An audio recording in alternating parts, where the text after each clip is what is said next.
I'm Dr. Lisa Colledge. Welcome to Culture by Neurodesign. Today I'm going to focus on something that most of us don't like to admit, and that is that we don't always make the best decisions, even when we think we are. Let me illustrate this with a little game. So imagine that I offer you a share of $100, but there are conditions. I get to set the terms, and your decision is whether you want to accept or reject my offer. If you accept it, we split the money according to the terms that I set.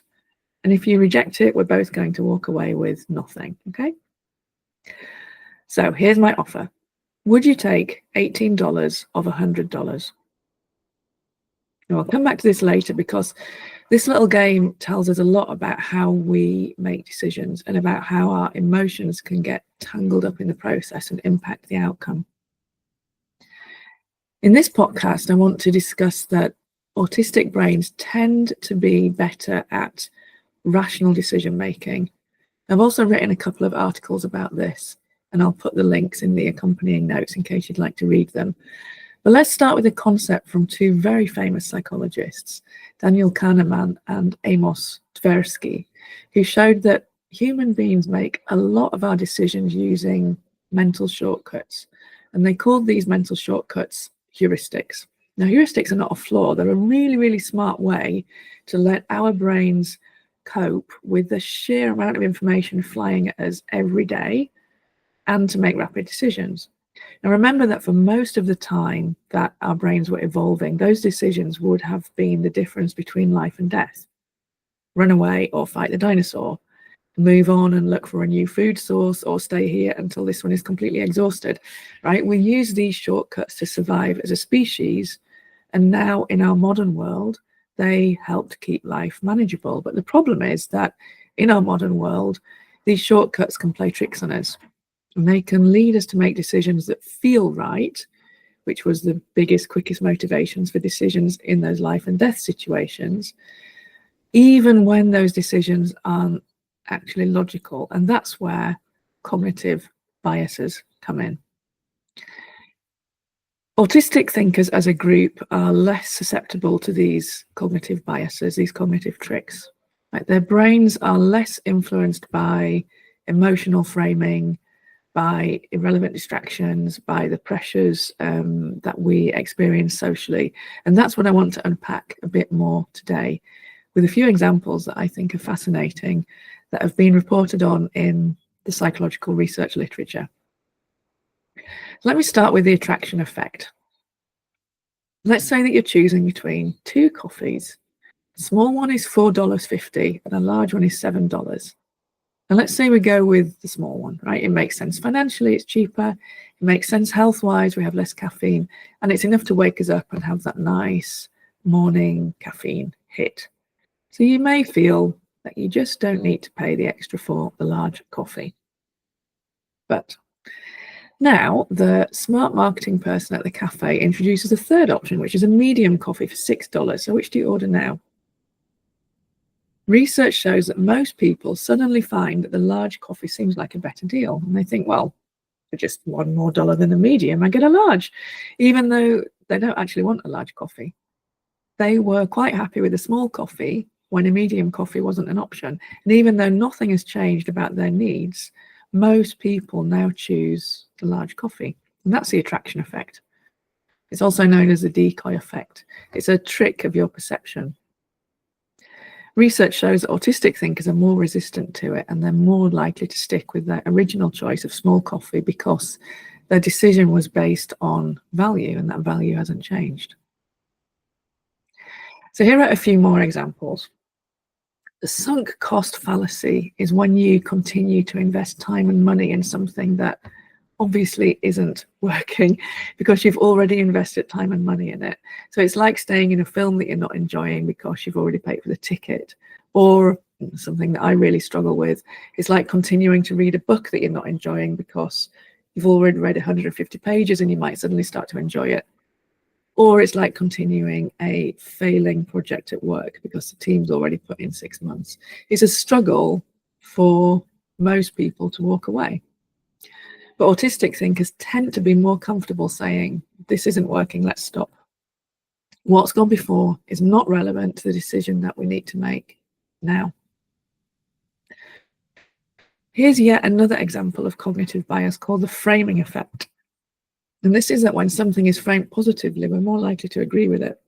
So psychology shows that most people will elect to keep $30 out of $50 instead of to lose $20 out of $50. Logically, you'd expect the outcome to be 50-50, but it's not. And that's because of positive framing. Except in the group of autistic people who are less susceptible to the emotional distraction of framing, and they're better able to focus on the facts. Now, I'm not going to be exhaustive and list all of the biases, and there are quite a lot of them, but I'll finish my examples, excuse me, by going back to the ultimatum game, which is the one that I opened with. Now, remember the offer that I made, and I said I'd give you $18 out of $100, and you can choose whether to accept it or refuse when neither of us gets anything.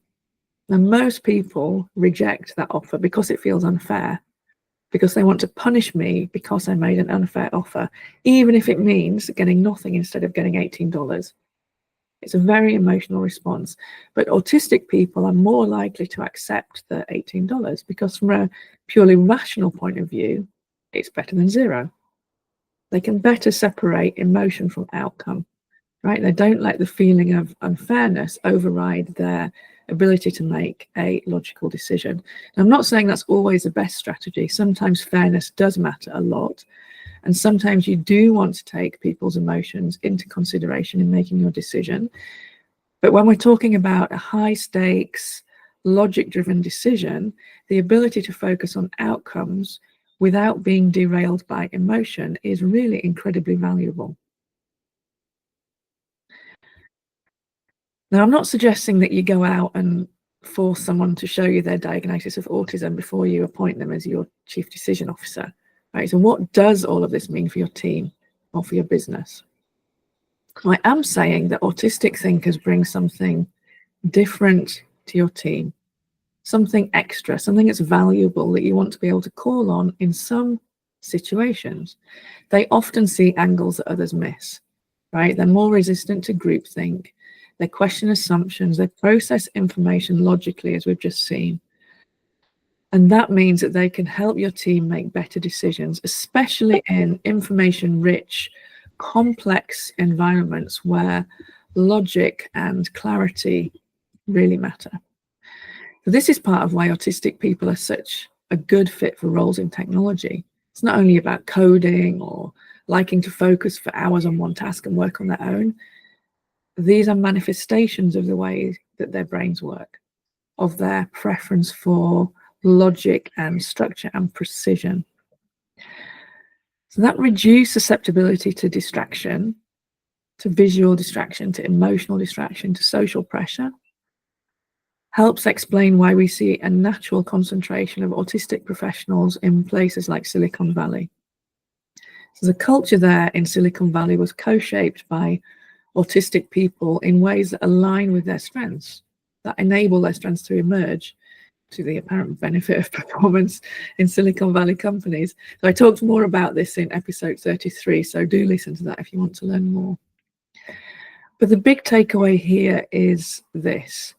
In our working life, we want to make better decisions.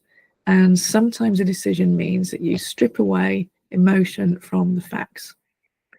If you want to be the best you can be at logical decision making, you need to design cultures that attract and enable the full range of different types of brains and thinking styles that are naturally present in humanity, and that includes autistic brains. The next time you're facing a tough call, a tough decision, take a look around.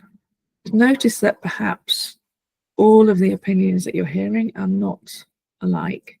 Just spend a little bit of time digging to find the root cause of the opinions, and you may well unearth logic that you hadn't thought of. And then please don't say, you're a logical thinker, you must be autistic. Well, you can think it, but contain the thought inside your head. But do notice that when you make room for people who think differently from you, who interact with information differently from you, and when you take the time to learn from their opinions, then you're inevitably going to get better outcomes for your team decisions and your team performance. Please share this episode with a colleague if you think they will be interested in it. And thanks for listening.